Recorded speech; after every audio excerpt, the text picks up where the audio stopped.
கழகத்தை கட்டி காத்து இந்தியாவிலே 3வது இயக்கமாக மாற்றி காமித்த புரட்சி தலைவி அம்மா தெய்வங்களை வணங்கி கழகத்தின் நிரந்தர பொதுச் செயலாளருடைய ஆணைக்கு இணங்க ராமநாதபுரம் மாவட்ட கழகத்தின் சார்பாகவும் மாவட்ட மகளிர் அணியின் சார்பாகவும் இன்று பெண்களை தொடர்ந்து இழிவுபடுத்தி வரும் கீழ்த்தனமான முறையில் ஆபாசமாக பேசியுள்ள திமுக என்பது வரமுறை இல்லாமல் பெண்களை கேலி செல்லும் அளவுக்கு ஒரு அமைச்சராக இருக்கக்கூடிய பொன்முடி செய்திருக்கக்கூடிய அநாகரிகமான செயல், அருவருக்க செயல்.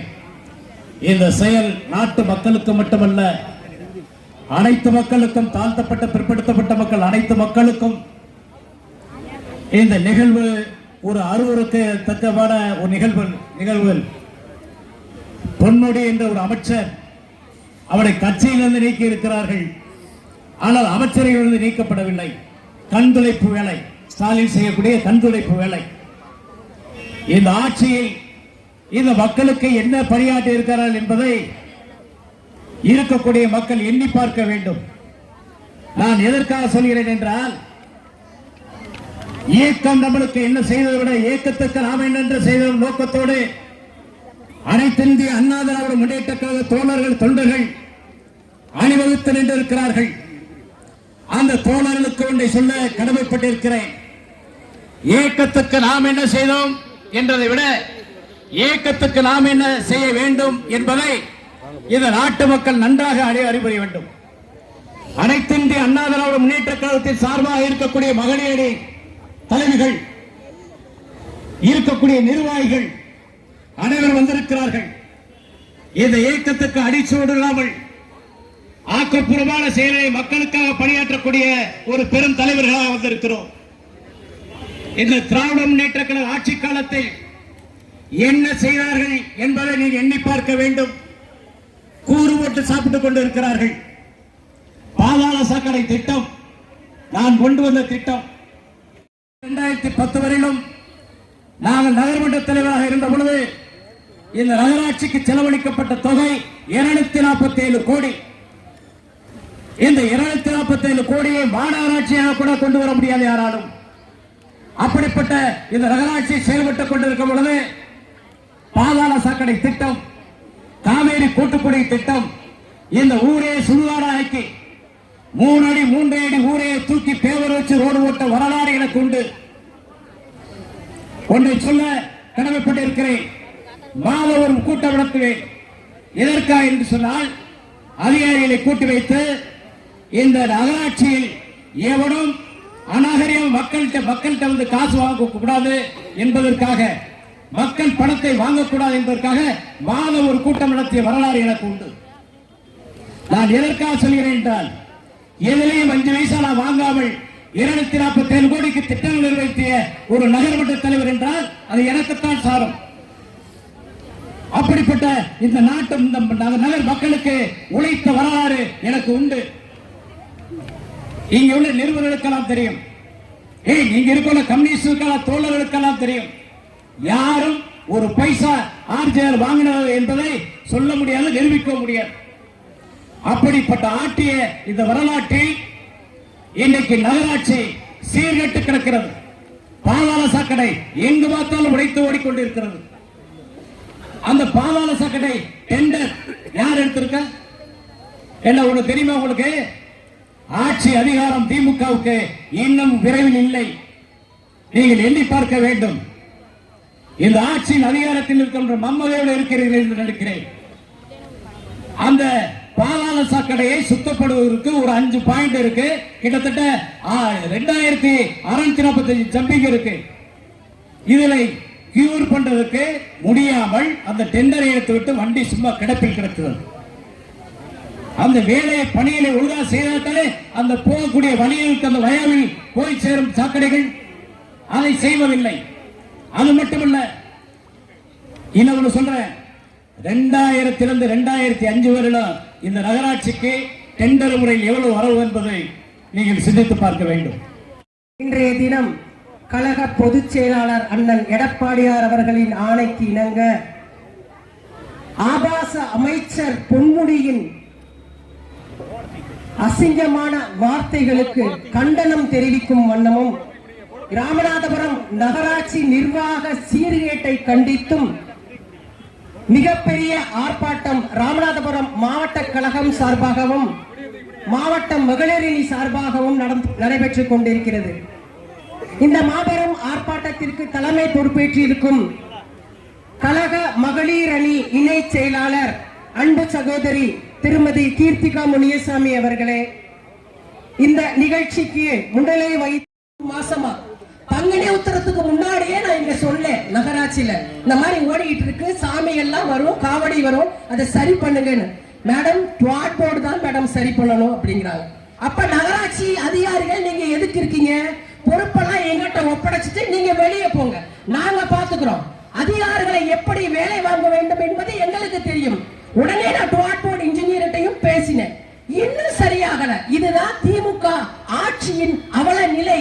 ஆனால் அனைத்து இந்திய அண்ணா திராவிட முன்னேற்ற கழக ஆட்சியில், எடப்பாடியார் ஆட்சியில், அம்மாவின் ஆட்சியில் அதிகாரிகள் அனைவரும் பொதுமக்கள் நலத்திட்டங்களுக்கு தான் முன்னுரிமை கொடுத்தார்கள். ஆனால் இப்போது பொதுமக்கள் நலத்திட்டத்துக்கு அந்த தண்ணீர் வந்து கடல்ல கலக்குது என்பதற்காக ஒரு விவசாயி மனசுல ஓடு பாருங்க. இந்த தண்ணி கடல்ல வீணா கலக்குது, இந்த கடல் இழக்காம இந்த தண்ணி எல்லாம் பஞ்சமா இருக்கக்கூடிய மாவட்டத்துக்கெல்லாம் திருப்பி விட்டு அந்த திட்டம் மூலியமா எல்லா மாவட்டத்துக்கும் தண்ணி பெறணுங்கிறதுக்காக சிறப்பான திட்டத்தை கொண்டு வந்தார் அண்ணன் எடப்பாடியார் அவர்கள். 14,000 கோடி ரூபாய் அந்த திட்டம் திருச்சியில துவங்கி புதுக்கோட்டை, நம்முடைய சிவகங்கை மாவட்டம், விருதுநகர் மாவட்டம், இறுதியாக ராமநாதபுரத்தில் இருக்கக்கூடிய அத்தனை தேவைகள் தண்ணிகளை பூர்த்தி செய்து இறுதியாக கடலுக்கு போய் செய்யறோம் தண்ணியெல்லாம். அருமையான திட்டத்தை கொண்டு வந்தாரு. அது மட்டுமல்ல, கண்டிப்பாக அண்ணன் தெளிவா சொல்லிட்டாரு. அதாவது கூட்டணி பத்தி எல்லாம் சொல்றாரு. மாவட்ட செயலாளர் நிறைய பேர் அண்ணனை போன சொல்றாரு, எப்பா நம்மளுடைய ஆட்சி தான் எல்லாரும் சொல்லுவாங்க, அதை பேசுவாங்க, கூட்டணி ஆட்சியில் பங்கிருக்கணும். அதெல்லாம் கிடையாது. அனைத்து இந்திய அண்ணா திராவிட கழகம் தனிப்பட்ட அண்ணன் எடப்பாடியார் மீண்டும் முதலமைச்சராக வருவார். இந்த பகுதியில் இருக்கக்கூடிய என்னென்ன திட்டங்களை அத்தனை திட்டங்களையும் நாங்கள் மீண்டும் கொண்டு வரும் சொல்லி இந்த மகளிர் ஏற்பாடு பண்ணிய நல்ல அத்தனை மகளிர் நிர்வாகிகளுக்கும் நன்றி கூறி விடைபெறுகிறேன். நன்றி, வணக்கம். அதற்கு பிறகு அரசாங்கத்திலிருந்து ஒரு சுற்றறிக்கை வந்தது. அப்போது விஜயகுமார் அவர்கள் கலெக்டராக இருந்தார். மக்களின் பங்களிப்பு 1 கோடி ரூபாய் நிதி திரட்டி தர வேண்டும், அப்போதுதான் இந்த திட்டம் வரும் என்று சொன்னார்கள். நாங்கள் என்ன செய்தோம்? இங்கிருந்த வர்த்தக சங்கம், இங்க இருக்கின்ற பொதுவான அமைப்புகள் எல்லாவற்றையும் கலந்து பேசி நிதி திரட்டுகின்ற முயற்சியிலே நாங்கள் ஈடுபட்டோம். முதலாக நாங்கள் கேட்டபோது முதல் நிதியாக நமக்கு தந்தது டாக்டர் அரவிந்தராஜ். அவர் தான் 5 லட்சம் ரூபாய்க்கான செக்கை எங்களுக்கு தந்தார். அதற்கு பிறகு மற்ற எல்லாரிடமும் 1 லட்சம், 2 லட்சம், 50,000 என்று வசூல் செய்து அரசாங்கத்திற்கு பணத்தை முன்பணமாக கட்டி அதன் அடிப்படையிலே தான் இந்த பாதாள சாக்கடை திட்டம் இங்கு வந்தது. இணைக்கப்பட்டிருக்கின்றன. இது மாநகராட்சி வரும் என்று அரசு அறிவிக்கப்பட்டிருக்கிறது. இனிமேல் ஒருவேளை அவைகள் எல்லாம் இங்கு சேர்க்கப்படலாம். அப்படி ஒரு எல்லா மக்களும் பயனடைகின்ற ஒரு திட்டத்தை தந்திருக்கிற போது அந்த மக்களின் பயன்பாட்டுக்கு இதை கொண்டு வந்து சேர்க்க வேண்டியது இங்கு இருக்கின்ற ஆட்சியாளர்களின் கடமை. எத்தனை ஆண்டுகள் ஆகிவிட்டது? 15-20 ஆண்டுகளுக்கு பிறகு கூட இந்த பாதாள சாக்கடை திட்டத்தினுடைய பலன் மக்களை வந்து சேரவில்லை என்பது மிக மிக வருத்தத்திற்குரியது. இதற்கெல்லாம் நீங்கள் உண்மையிலேயே பதில் சொல்லியாக வேண்டும். மக்கள் இதை பார்த்து கொண்டுதான் இருக்கிறார்கள். அதாவது குடிநீரும் சாக்கடையும் ஒன்றாக கலந்து தெருவிலே ஓடுகிறது. ஒரு டிபார்ட்மெண்டை கேட்டால் இன்னொரு டிபார்ட்மெண்டை கையை காட்டுகிறார்கள். அது அப்படியெல்லாம் இல்லை. ஒரு திட்டம் முடிக்கப்பட்டால் அது முனிசிபாலிட்டியில் ஒப்படைக்கப்படும். நிர்வாகம் எல்லாம் முனிசிபாலிட்டி தான் செய்ய வேண்டும். குடிநீர் திட்டத்தை குடிநீர் வாரியம் செய்வார்கள். திட்டம் முடிந்துவிட்டால் அது முனிசிபாலிட்டியில் ஒப்படைத்து விடுவார்கள். நிர்வாகம் செய்வதெல்லாம் முனிசிபாலிட்டி தான். ஆக இதற்கு பொறுப்பேற்க வேண்டியது ராமநாதபுரம் நகர்மன்றம் தானே தவிர குடிநீர் வாரியம் அல்ல. எனவே மாபெரும் கண்டன ஆர்ப்பாட்டத்திற்கு வருகை புரிந்திருக்கக்கூடிய மகளிர் உள்ளிட்ட வந்திருக்கக்கூடிய நிர்வாகிகள் அனைவருக்கும் என்னுடைய வணக்கங்களை நான் தெரிவித்துக் கொள்கின்றேன். மிகவும் தரம் தாழ்ந்த வகையிலே பேசி இருக்கின்றார். யார் அப்படின்னு பாத்தீங்கன்னா, ஸ்டாலின் முதலமைச்சராக இருக்கக்கூடிய அந்த அமைச்சரவையிலே வனத்துறை அமைச்சராக இருக்கக்கூடிய பொன்முடி என்பவர் பெண்களை பற்றி மிகவும் தரம் தாழ்ந்த வகையிலே பேசி இருக்கின்றார்.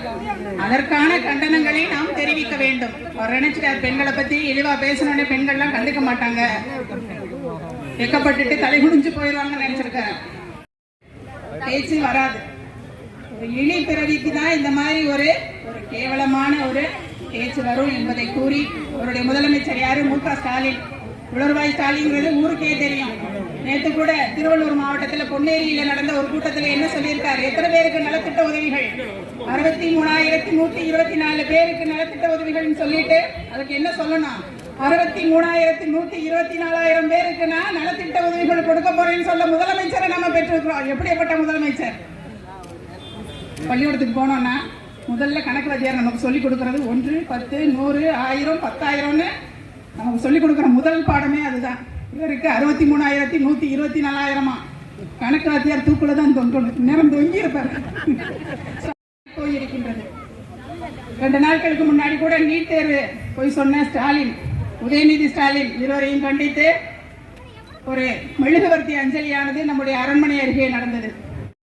அவன் என்ன சொல்லியிருக்கிறான்? ஒரு மூதாட்டி இதே போல ஒரு கூட்டம் நடக்கும்போது, பொதுக்கூட்டம் நடக்கும்போது அந்த அம்மா சொல்லுது, 1000 ரூபா கொடுக்குறீங்க, 1000 ரூபா வச்சு ஒரு மூக்குத்தி கூட வாங்க முடியாது அப்படின்னு சொல்லும்போது அவன் என்ன சொல்றான்? ஒரு நாளைக்கு எவ்வளவு சம்பாதிக்கிற? 300 ரூபா.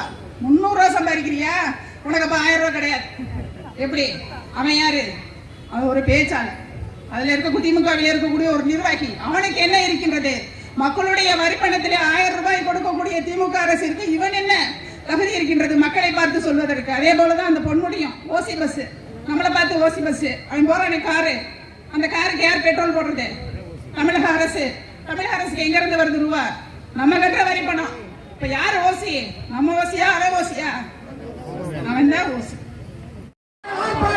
அண்ணா திமுக ஆர்ப்பாட்டம், அண்ணா திமுக ஆர்ப்பாட்டம், ஆர்ப்பாட்டம் இது ஆர்ப்பாட்டம், ஆர்ப்பாட்டம் இது ஆர்ப்பாட்டம், மகளிர் அணியின் ஆர்ப்பாட்டம், மகளிர் அணியின் ஆர்ப்பாட்டம், போராட்டம் இது போராட்டம், போராட்டம் இது போராட்டம், பெண்களுக்கான போராட்டம், பெண்களுக்கான போராட்டம், அவமானம் இது அவமானம், அவமானம் இது அவமானம், தமிழ்நாட்டிற்கு அவமானம், தமிழ்நாட்டிற்கு அவமானம், மானம் கெட்ட பொன்முடியே, மானம் கெட்ட பொன்முடியே, மானம் கெட்ட பொன்முடியே, மானம் கெட்ட பொன்முடியே, பதவி மக்களை ஏமாற்றும் ஸ்டாலின் அரசே, நடவடிக்கை எடு, நடவடிக்கை எடு, நடவடிக்கை எடு, நடவடிக்கை எடு, மானம் கெட்ட பொன்முடியே, மானம் ஊழல்வாதி பொன்முடியே, ஊழல்வாதி பொன்முடியே, தேவையா தேவையா தேவையா தேவையா அமைச்சர் பதவி தேவையா? அமைச்சர் நீக்கு நீக்கு நீக்கு நீக்கு பொன்முடியை அமைச்சரவையிலிருந்து நீக்கு, பொன்முடியை அமைச்சரவையிலிருந்து நீக்கு. தேவையா தேவையா தேவையா தேவையா இப்படி ஒரு அமைச்சர் தேவையா? இப்படி ஒரு அமைச்சர் தமிழ்நாடு மாறி போச்சு, தமிழ்நாடு மாறி போச்சு, போதையாச்சு போதையாச்சு போதையாச்சு போதையாச்சு, தமிழ்நாடே போதையாச்சு, தமிழ்நாடே போதையாச்சு. வேண்டும் வேண்டும் வேண்டும் போதையில்லா தமிழகம் வேண்டும், போதையில்லா தமிழகம் வேண்டும், வேண்டும் வேண்டும் வேண்டும் வேண்டும், ஊழலில்லா தமிழகம் வேண்டும், ஊழலில்லா தமிழகம் வேண்டும், வேண்டும் வேண்டும். கலக்குது கலக்குது கலக்குது, குடிநீரில் பாதாள சாக்கடை கலக்குது, குடிநீரில் பாதாள சாக்கடை கலக்குது, ஓடுது ஓடுது ஓடுது ஓடுது, பாதாள சாக்கடை கழிவுநீர் ஆறாக ஓடுது. இது ஆர்ப்பாட்டம், ஆர்ப்பாட்டம் இது ஆர்ப்பாட்டம், இது மகளிர் அணியின் ஆர்ப்பாட்டம், மகளிர் அணியின் ஆர்ப்பாட்டம், போராட்டம் இது போராட்டம், போராட்டம் இது மாவட்ட கழக செயலாளர் அவர்களுக்கும் மகளிர் அணி மாநில இணைச் செயலாளர் அக்கா கீர்த்தி அமீர்சாமி அவர்களுக்கும் கழக அமைப்பு செயலாளர் அண்ணன்